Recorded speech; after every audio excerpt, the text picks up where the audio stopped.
So, hi, and welcome to the first Tip Top Tip session. Really excited to start this series of conversations with people interested in education and technology and teaching and learning. And really excited today to have Andy joining us from Taming Gaming, talking about his book and his website resource. Really fantastic and exciting place and space for educators and for parents. But I won't steal his thunder with the things that we're going to be talking about over the course of our session today. The Tip Top Tips shows aim to help teachers, parents, school leaders engage and get some tip-top tips for all things related to teaching, learning, leadership, education, and technology. And of course, bringing things back sometimes with some things to help with the use of net support products as well. So it gives me great pleasure to introduce Andy to you. Welcome to this, our inaugural session on the Tip Top Tip Show. Welcome, Andy.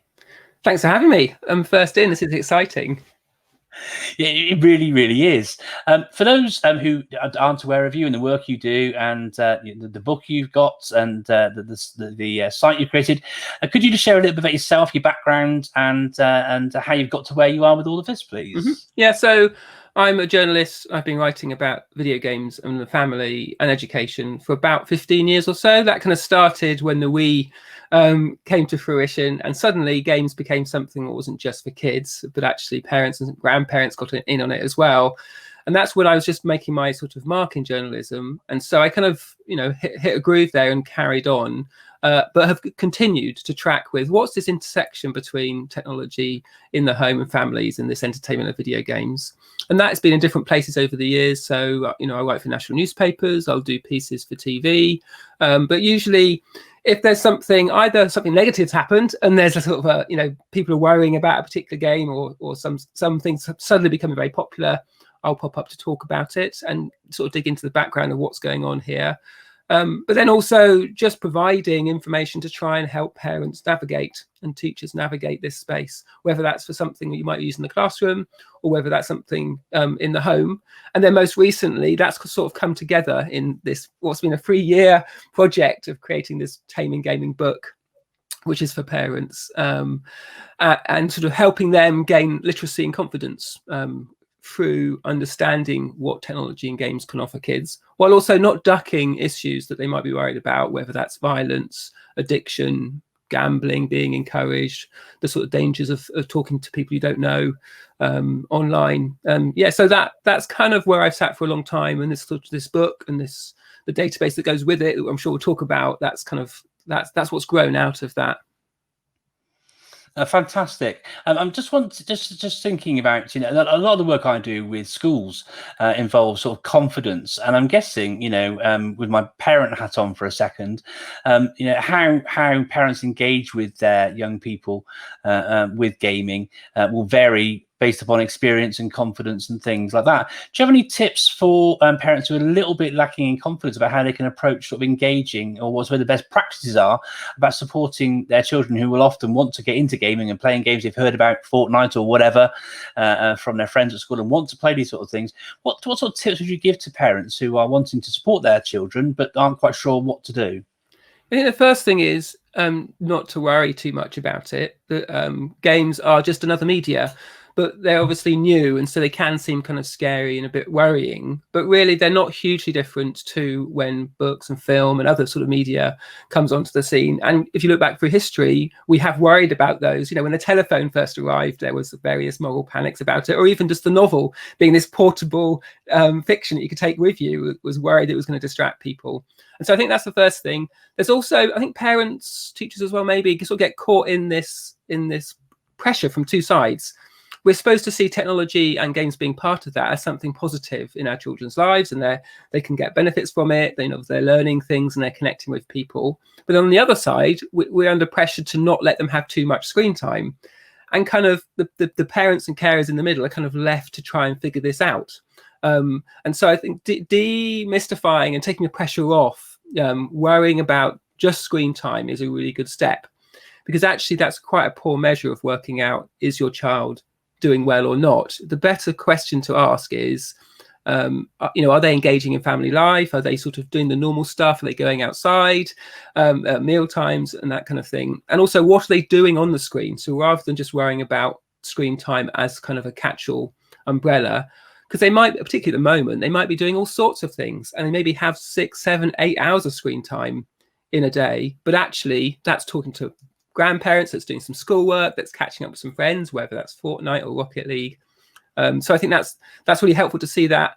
And the best way to understand that is to be around when they're playing. Either be like, oh, show me what you're doing, and asking different questions, but also creating a space for the family where maybe you play games together, so they're not sort of something that competes with family life, but they're seen as sort of anchored as something normal that we do as a family together.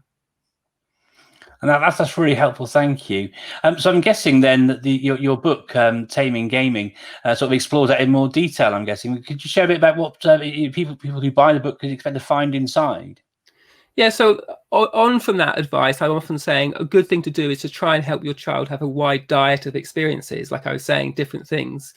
And in video games, a really positive thing to do is if a parent, teacher, or carer could introduce games that maybe the child wouldn't have found themselves. So the kids are very good at finding the big popular games. They see adverts and they see YouTubers and Twitch streamers playing them. So whether it's Fortnite or FIFA or whatever is the game of the moment, they'll know that. But if you as a parent can introduce sort of games that may be about different topics, or games where they play together with you as a family in different ways, you sort of start to open it up, so it's not just this doing the same thing over and over again.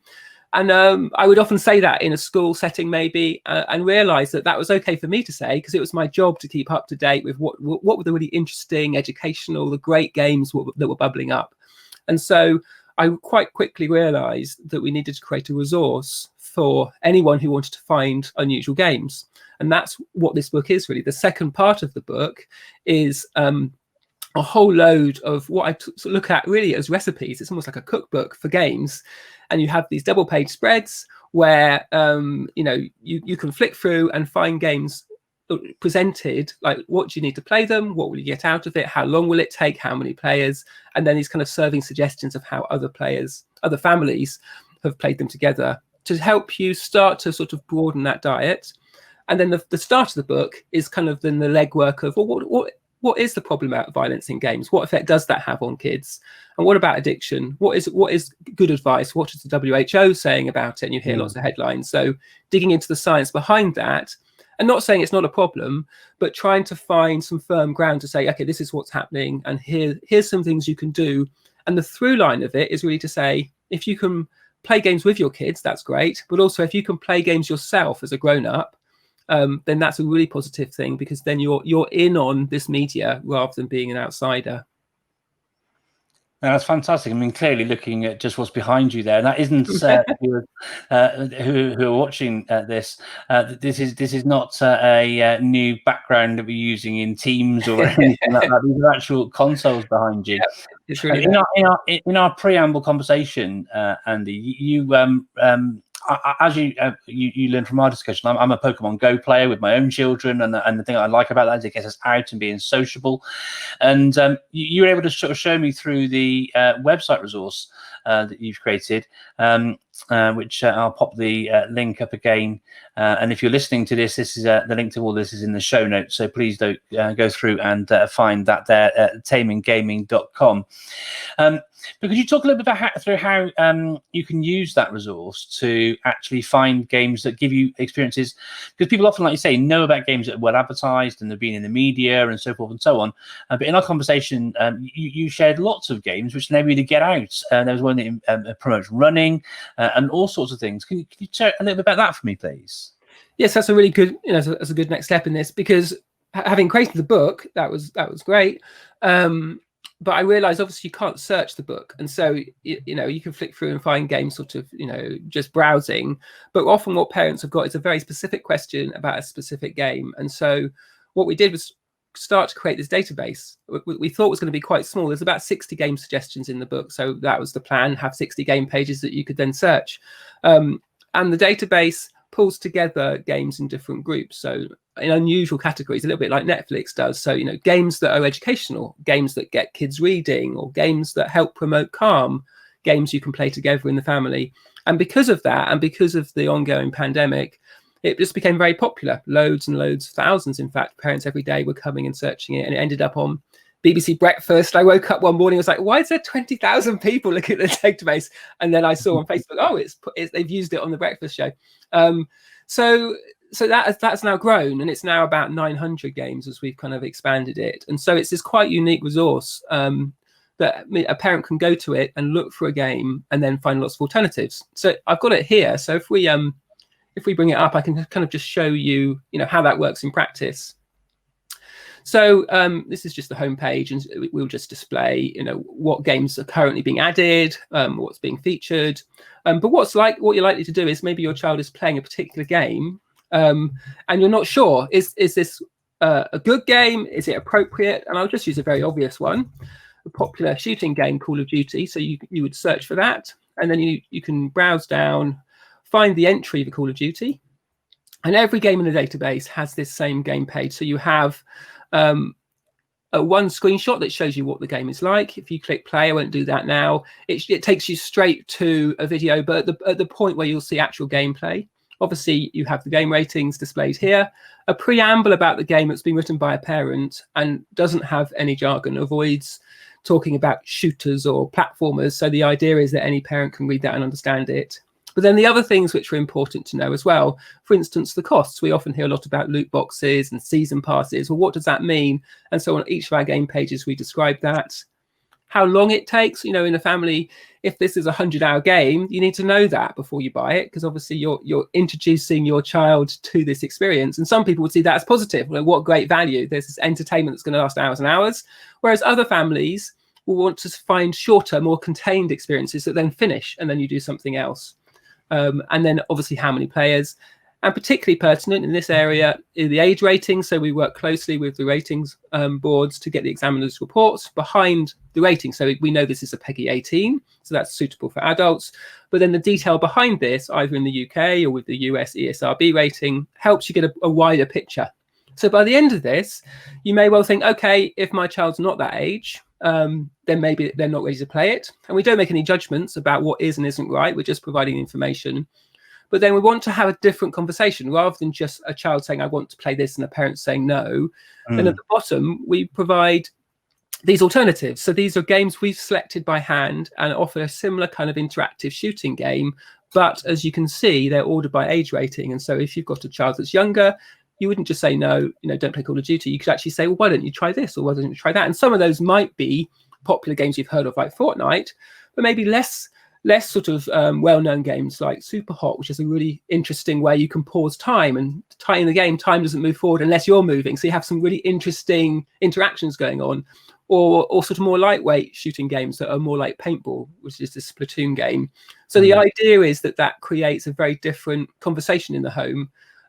All we're doing really is just getting that information for parents. And if you want to, you could then go in and search. So if you were looking for a game to play, I'll get you in that situation of broadening your diet. You could pick what age of child you've got, what system you own.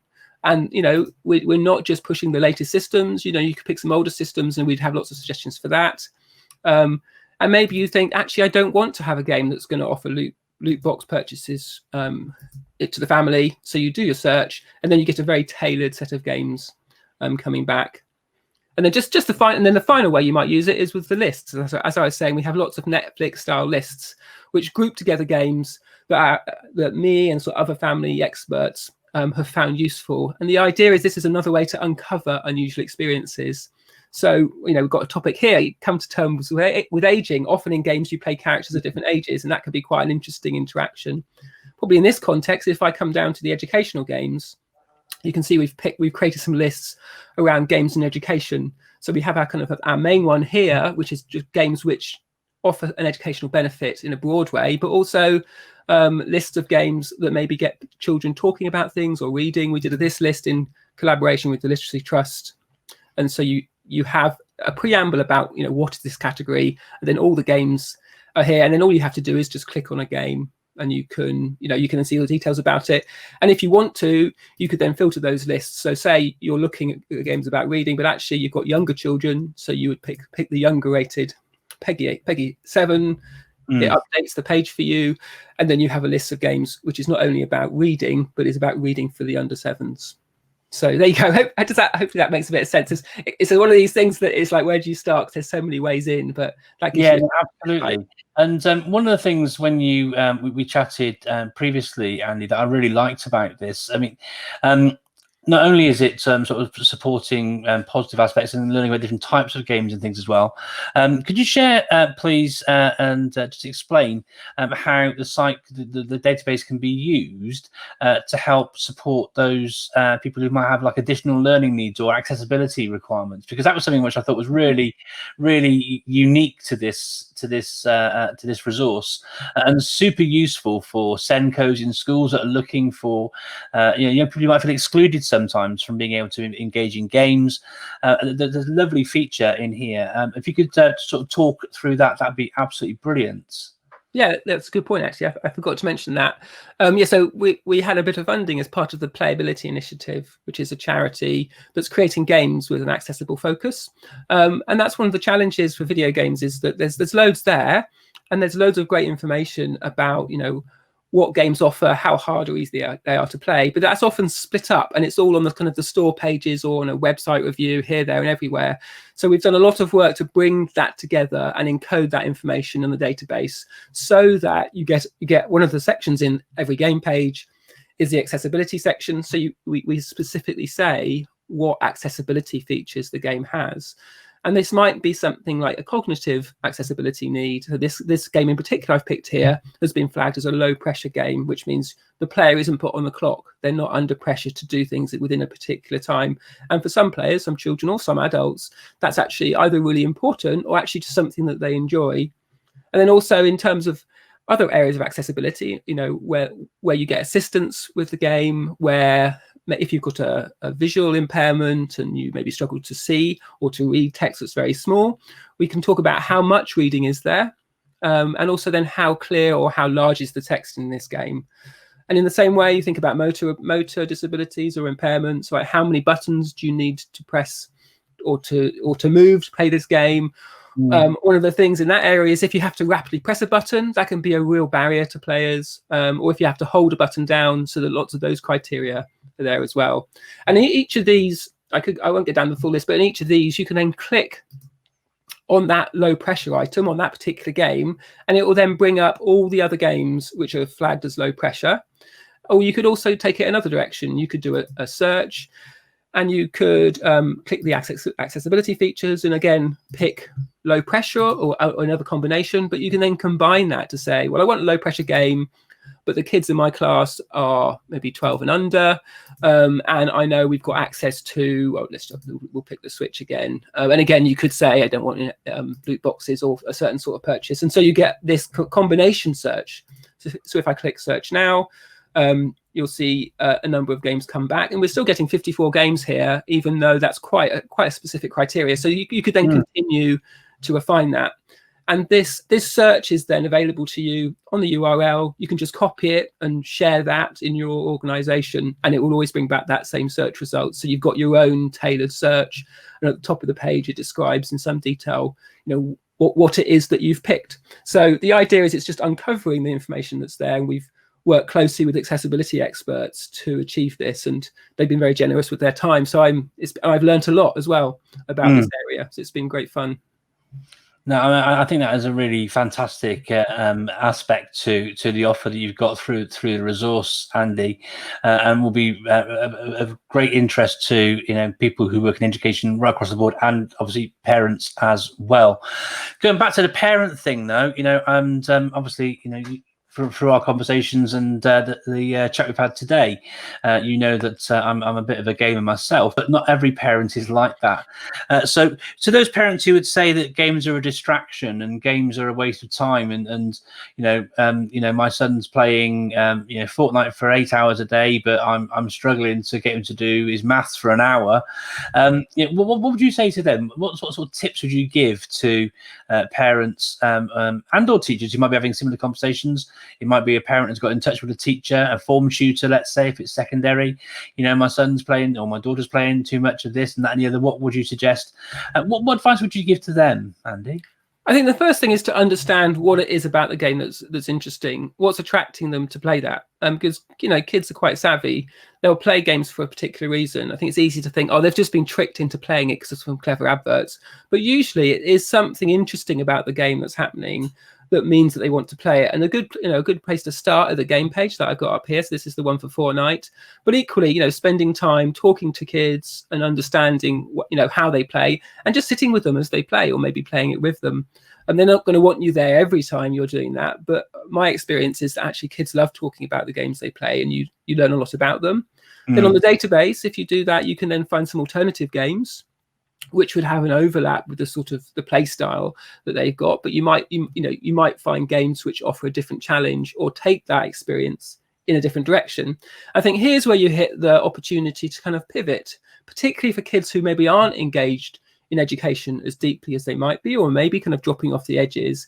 Though that kind of cohort is often the same group that are playing a lot of video games. And so by using the database and finding games which aren't only kind of educational, but actually offer a really good experience, you can sort of engage them in different ways. And the way I would do that, there's lots of ways you could tackle this in the database, but I would probably come to the educational list of games, which is our big, very big list of games. And then I would have a browse down, and you could look and find games similar to the ones they're playing.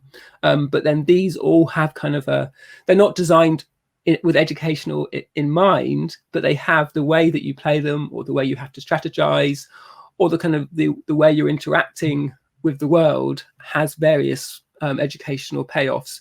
And so I think that is a good approach, and it is just worth taking a bit of time to do that, because you need to understand what's happening. And you need to understand the context and the child. And it depends on the age of the child, but we were talking about Fortnite, and so I've just stumbled across this as we've been talking, which is a game called Island Saver, which has a Fortnite-ish kind of feel. It is a bit younger, so if it was an older child, I probably wouldn't suggest this. But if it was like an 8, 9, 10-year-old who was playing, and this game has this kind of shooting collecting mechanic, but it's around it's to teach you about banking and about money and about currency. It's actually sponsored by NatWest, but offers this kind of open world experience where you're collecting things, and then there's this exchange rate. And part of the fact it's on the database. When I first added this, I was like, oh, is this just a big advert for them to do a savings account? It's happily I can say that it's not, but it's an example of a game that you wouldn't necessarily know existed without having a bit of a guide into it. And obviously then at the bottom of this, there'll be other games which would again may well lead you in different directions, which can be sort of mainstream, like in Animal Crossing. There's a big currency element of that, and you're paying off a mortgage, so there's a lot of learning that goes on there. To more peculiar games, this is a clicker game where all you're doing is just clicking buttons to slowly make more and more items, and it's about scaling up a process. And in the game, the process is about making paper clips, and it starts as this kind of peculiar, like, what's the point? Like, there's nothing to this, but because it evolves that more and more and more, you end up sort of taking over the world by this paper clip making factory. And so you've got lots of stuff about capitalism and is that good or isn't it? So you can take it in lots of directions, but I think by having a resource like this, it means that you can pay attention to your child or the children in your class, hear what they're saying, and then think, oh, okay, I know what to go and search for. And then you can find some really, really amazing games that have a lot to offer. No, thank you. I completely agree. And if you're listening in rather than watching, that the game Andy just mentioned is Universal Paperclips there. The thing that really strikes me with this, it reminds me of something that I've shared for a while about engaging boys with literacy. And obviously, girls need to expand their literacy and practice their English language and writing skills as well, obviously. But historically, getting boys engaged in writing is quite a difficult thing. So if you give a boy an activity where they have to write a review of a book they've read, this sort of thing, that can be quite a difficult thing for them to do. If you ask them, about if they're a football team supporter, if you ask them to describe the goal that somebody scored last night, they'll do in intricate detail, and they can translate that sort of thing into their writing really, really brilliantly, often mirroring what you sort of get with your commentary from the pundits when the football games are live. So I've noticed my own children. I was trying to see thinking of a parallel here actually.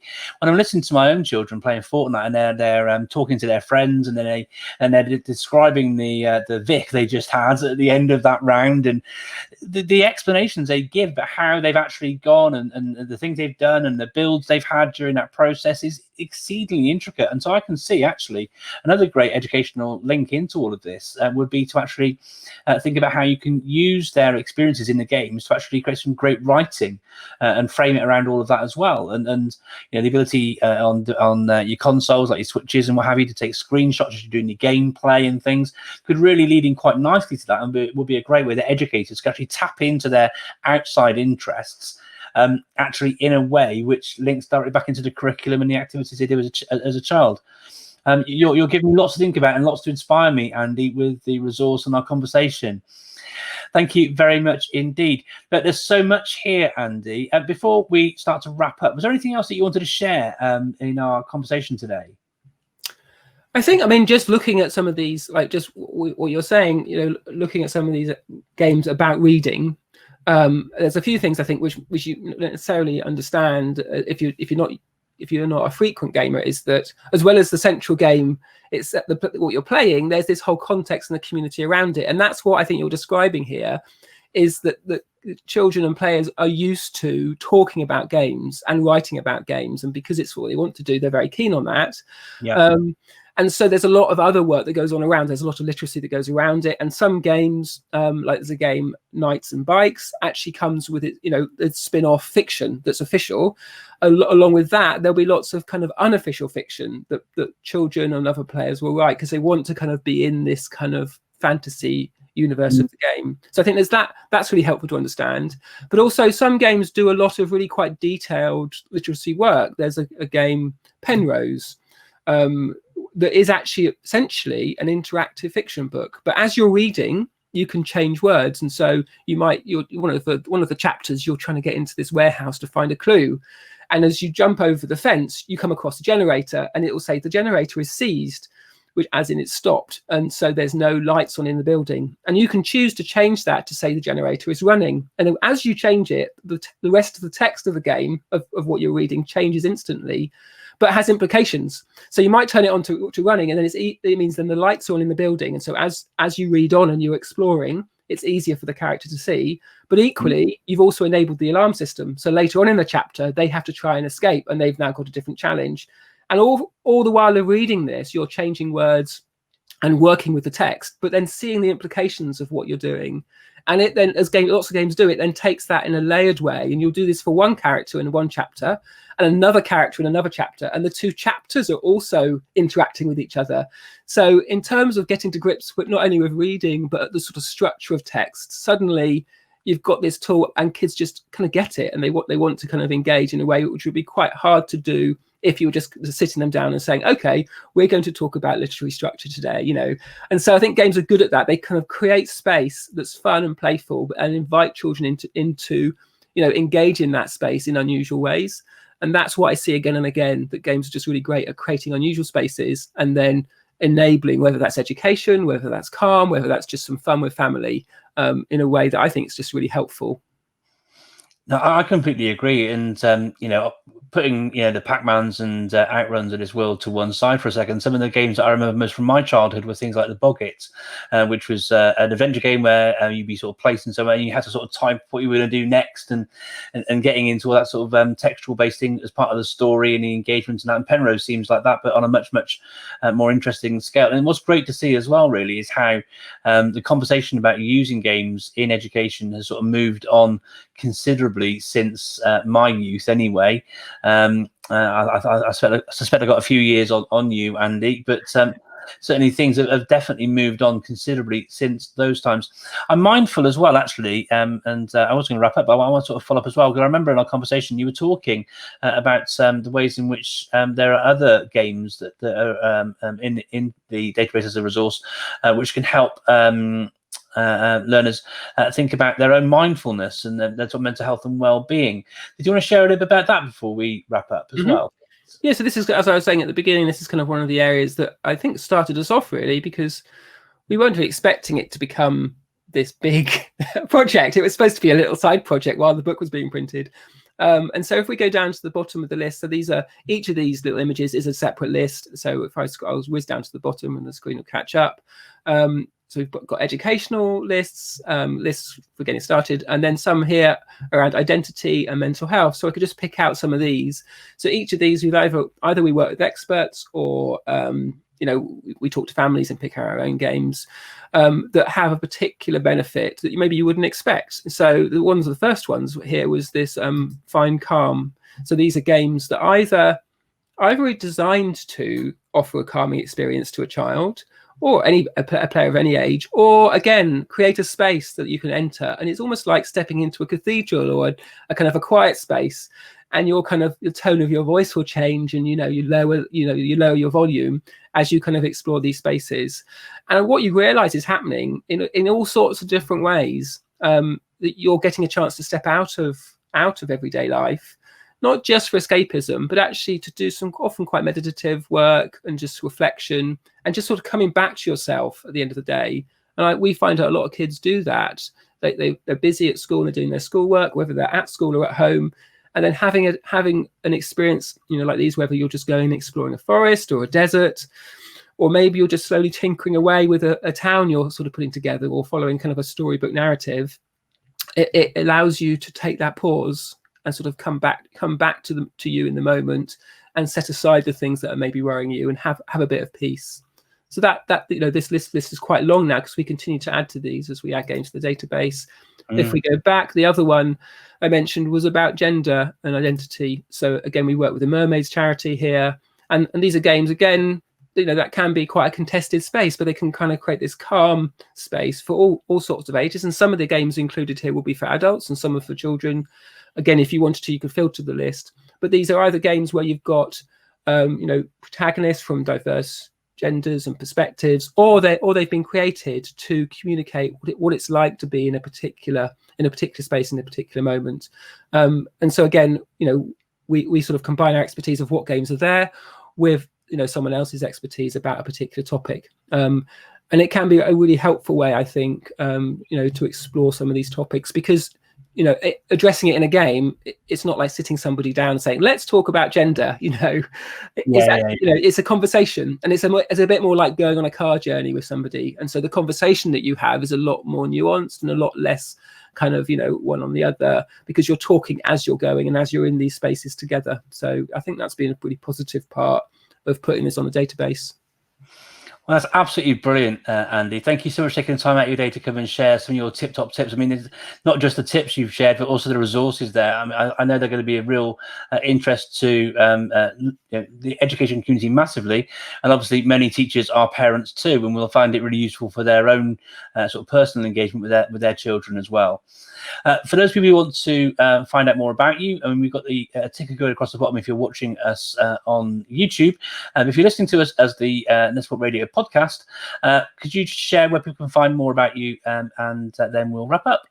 Yeah, so the best place for the resource, the database, is at taminggaming.com.